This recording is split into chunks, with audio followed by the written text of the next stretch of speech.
Hello everyone, welcome back SS online solution. मैं हूं सिराज। आइए फिर से 5 मार्क के सब्जेक्टिव क्वेश्चन लेके आए हैं जो 17 फरवरी से एग्जाम है। पहले फर्स्ट दिन मैथ का ही एग्जाम है, इसलिए मैथ का क्वेश्चन लेके आए हैं जो वीवीआई क्वेश्चन है। तो चलिए क्वेश्चन को देखते हैं। पहला क्वेश्चन है कि त्रिज्या 4.2 सेंटीमीटर वाले धातु के एक गोले को, यानी कि उसकी त्रिज्या, गोले धातु वाला जो गोला है उस गोले की त्रिज्या कितनी है? 4.2। चलिए धातु बनाते हैं। मान लिया जाए कि ये धातु है, ये एक गोले है। इस गोले की त्रिज्या कितनी है? गोले की त्रिज्या है 4.2। ठीक है, पिघलाकर इस गोले को पिघलाकर त्रिज्या 6 सेंटीमीटर वाले एक बेलन के रूप में ढाला जाता है।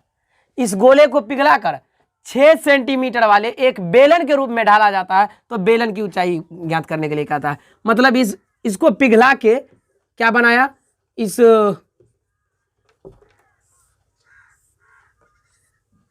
गोले के रूप में ढाला जाता है। इसकी त्रिज्या कितनी है? इसकी त्रिज्या है 6 सेंटीमीटर। इसकी त्रिज्या है आपको 6 सेंटीमीटर।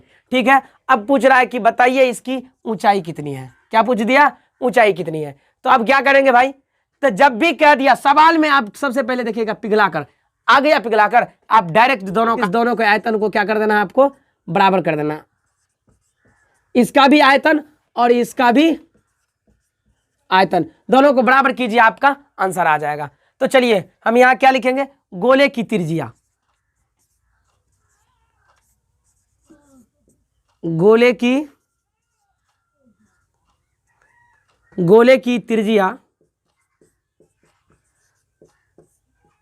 त्रिज्या इसको मान लेते हैं R1। क्यों?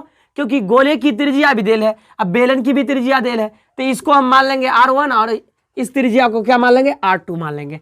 ठीक है, तो गोले की त्रिज्या R1 बराबर कितना? 4.2 सेंटीमीटर। ठीक है, दूसरा दिया हुआ, दूसरा क्या है अपने पास? बेलन की त्रिज्या देल है। बेलन की त्रिज्या R2 इक्वल टू कितना है? R2 इक्वल टू आपको 6 सेंटीमीटर। ठीक है, तो अपने को क्या ज्ञात करने के लिए कह रहा है? तो भैया बेलन की ऊंचाई ज्ञात करने के लिए कहता है। ऊंचाई मानी क्या हो? H इक्वल टू मानी वाट है भैया।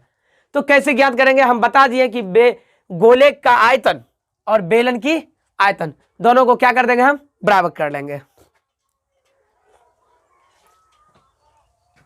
तो चलिए लिखते हैं,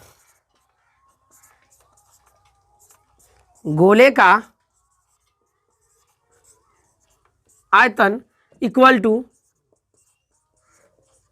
बेलन का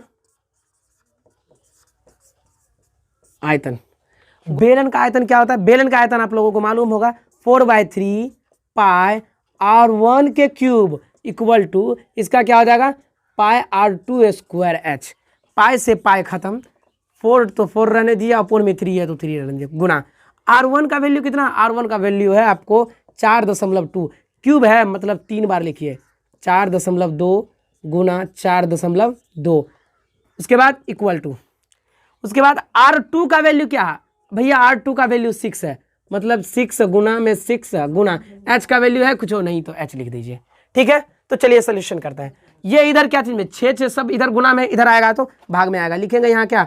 4/3 गुना 4.2 गुना 4.2 गुना 4.2। ये 2 गो है तो किसी 2 गो के नीचे में लिख दीजिए इसको। ठीक है, इक्वल टू इधर क्या रह जाएगा? H। अब चलिए काटते हैं। यहाँ 6 सत्ते 42.7, 6 सत्ते 42 0.7। इससे काटिए 3 से, 3 इकाई 3, 3 चौका 12, 14 तिया 42 आया। अब देखिए, अब इसको थोड़ा फ्रेश में लिख लेते हैं। यहाँ कितना है? 4 गुना 0.7 गुना 0.7 गुना 1.4 इक्वल टू H। बस इतना है ना? 4 गुना 0.7 गुना 1.4। अब इसका दशमलव हटाइए, इसका दशमलव हटाएंगे तो नीचे में कितना आएगा? 10। इसका दशमलव हटाएंगे तो नीचे में कितना आएगा? 10। इसका दशमलव हटाएंगे तो नीचे में कितना आएगा? 10 आ जाएगा। अब गुना कीजिए, 7 को 7 से गुना कीजिए तो कितना आएगा भैया? 7 को 7 से गुना करेंगे तो 49 आएगा। ये 49 को अगर हम 14 से गुना करते हैं तो अपने कितना आ जाएगा? 4 गुना, इस दोनों को गुना करने पे आ जाएगा आपको 686। अपोन में कितना? 10 को सभी से गुना, 1 से 1 के हो जाएगा, 1 2 3 0 उतार दीजिए इस पे, इक्वल टू क्या हो जाएगा? यहाँ h हो जाएगा। ठीक है, अब 686 को 4 से गुना करते हैं तो कितना होगा? 6 चौका 24 के 4, हाथ में रहा कितना? 2, 8 चौका 32, 33, 34, 34 के 4 हाथ में रहा, फिर 3, 6 चौका 24 और 3 27, 24 3 27, अपोन में कितना है?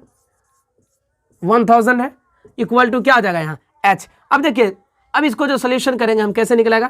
तो h इक्वल टू गिनिए 0, इस सबसे पहले 20 27 44 लिख दीजिए। ठीक है, और देखिए क्या को 0, 1 2 3, मतलब इधर से 3 को 0 के बाद दशमलव बैठा दीजिए, आपका हो गया सेंटीमीटर आंसर। लेकिन आपके आंसर में क्या दिला है कि 2.74 यहीं तक रहता है, लेकिन आप इस 4 रहने दीजिएगा तो भी ठीक है, नहीं रहने दीजिएगा तो भी, रहने दीजिए तो भला, नहीं रहने दीजिए तो भला। ठीक, तो चलिए नेक्स्ट क्वेश्चन देखते हैं कि क्रमशः 6 सेंटीमीटर, 8 सेंटीमीटर तथा 10 सेंटीमीटर त्रिज्याओं धातु के 3 ठोस गोले को पिघलाकर एक बड़ा ठोस गोला बनाया जाता है। मतलब क्या? 3 गो गोला है, कैसा है? 3 गो ठोस गोला है, धातु का 3 ठोस गोला है, तीनों ठोस गोले को पिघलाकर एक बड़ा ठोस गोला बनाया जाता है। अर्थात ये गोला, ये गोला, ये गोला, इस तीनों गोला ठोस को पिघलाकर, तीनों ठोस वाला गोला को पिघलाकर एक बड़ा गोला बनाया जाता है। तो इसकी त्रिज्या पूछ रही है, क्या पूछ रही है? इसकी त्रिज्या। तो इसकी त्रिज्या कितनी है? 6 सेंटीमीटर, 8 सेंटीमीटर, 10 सेंटीमीटर। तो इसकी त्रिज्या बतावे कितनी होगी? तो चलिए सॉल्यूशन करते हैं।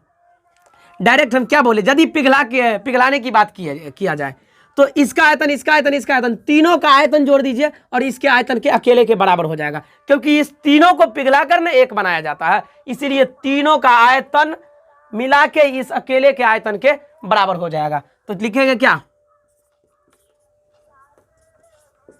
गोले की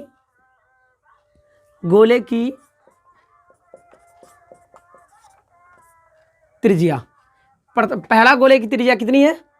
गोले की त्रिज्या यानी R1 बराबर कितना? 6 सेंटीमीटर,